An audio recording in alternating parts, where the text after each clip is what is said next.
Good morning, everyone. Today is the 17th day of Tammuz, which is also the beginning of the 3-week period of mourning for the destruction of the temple, which culminates on the day of Tisha B'Av. But as we just said in the Slichos, we pray that these days will be transformed into happy days.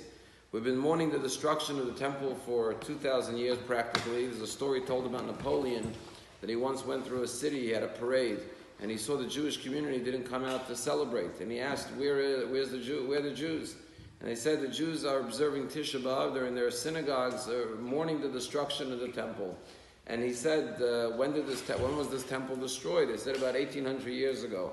Napoleon said, a nation that still mourns the destruction of its capital, Jerusalem, and its holy temple 1,800 years later will merit to see it rebuilt.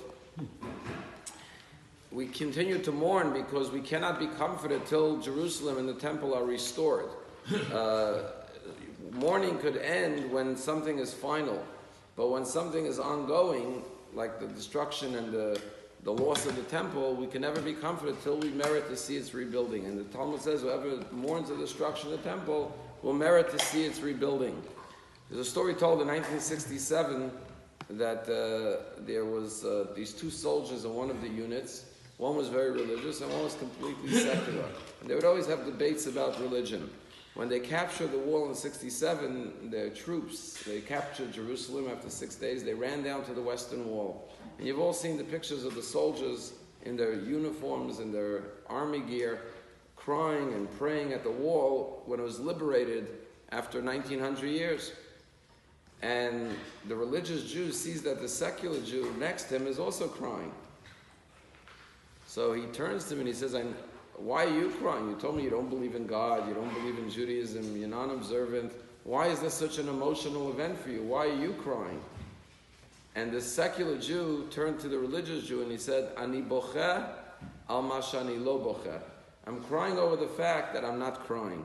When I see how moved you and others are to experience this moment, and I don't realize the importance of this moment, I don't have that spiritual connection, I'm crying over the fact that I don't know how to cry. And I think that really sums up our generation. We're so distant from the idea of the Jerusalem and the temple that some of us have to cry, myself included, over the fact that we don't know how to cry properly. We don't even begin to understand what we're losing, what we're missing in our lives. We've become so content and complacent with life in Palm Beach or wherever it is that we think this is good enough, it's satisfactory. And we don't even cry properly because we don't even realize what the world is capable of looking like, what our lives are capable of being, the happiness we're able to truly experience, the fulfillment, the joy, and therefore we've accepted the status quo and we have to cry over the fact that we no longer cry. But just to give us one little thought, it's brought down in each month has a different sense. The month of Tammuz is the sense of sight, and the month of Av is the sense of speech. Why? Because what happened on Tisha B'Av, the spies came back with their terrible report, which caused the Jews to have to wander for 40 years in the desert.